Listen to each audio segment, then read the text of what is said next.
இதை நான் சாதனைனே ஒத்துக்க மாட்டேன். அமெரிக்காவில் பில்கேட்ஸ் 23 வயசுல மைக்ரோசாஃப்ட் நிறுவனத்தை தொடங்கினார். 30 வயசுல உலகத்திலே நம்பர் 1 பணக்காரர் ஆனார். நெப்போலியன் ஒரு மாநிலத்துக்கு மட்டும் இல்லை, 25 வயசுல பிரான்ஸ் நாட்டுக்கே தலைவரானார். அப்படி பார்த்தா இந்த 38 வயசே லேட்டு. இந்த மாதிரி படிச்ச இளைஞர்கள் 25 வயசுலேயே முதல்வர் ஆகணும். இளைஞர்களே, நீங்க கட்டாய அரசியலுக்கு வரணும்.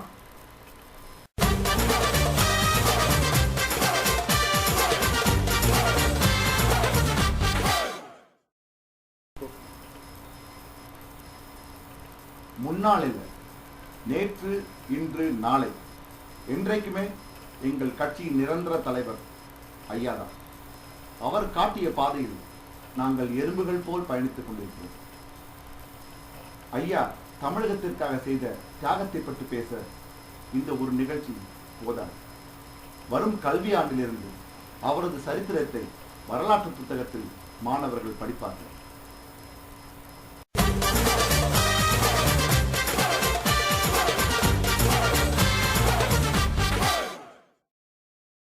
என்ன எதிர்கட்சி?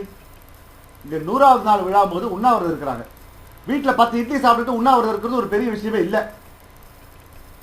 இந்த 100 நாள்ல ஒரு நாள் கூட சட்டசபைக்கு வந்ததே இல்லை எதிர்கட்சிக்காரர்கள். கேட்டா நாங்க ஜனநாயக படுகொலை பண்றோங்கிறாங்க. எதிர்கட்சி தலைவர்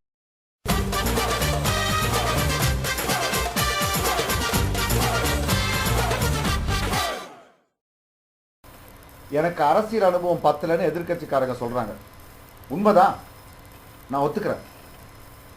லஞ்சம் வாங்கி அனுபவம் இல்லை, ஊழல் பண்ணி அனுபவம் இல்லை, மக்களை ஏமாற்றி அனுபவம் இல்லை. ஆனா எங்களுடைய ஆட்சி தமிழக மக்களுக்கு ஒரு புதுமையான அனுபவமாக, நல்ல அனுபவமாக இருக்கும். பொறுத்திருந்து பாருங்க.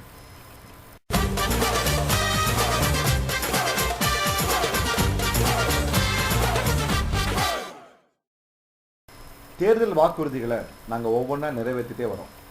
முன்னாடி சொன்ன மாதிரியே கர்நாடகாவில் இருந்து காவிரியை மட்டுமில்லை, ஐடி இண்டஸ்ட்ரியே தமிழ்நாட்டுக்கு கொண்டு வர போகிறோம். இந்த மாதிரி பல நலத்திட்டங்களை நாங்கள் செய்வோங்கிற நம்பிக்கையில் மக்கள் எங்களுக்கு இந்த ஆட்சி பொறுப்பை கொடுத்துருக்காங்க. அந்த நம்பிக்கை வீண் போகாது. வாழ்க தமிழ், வளர்க தமிழ் மக்கள்.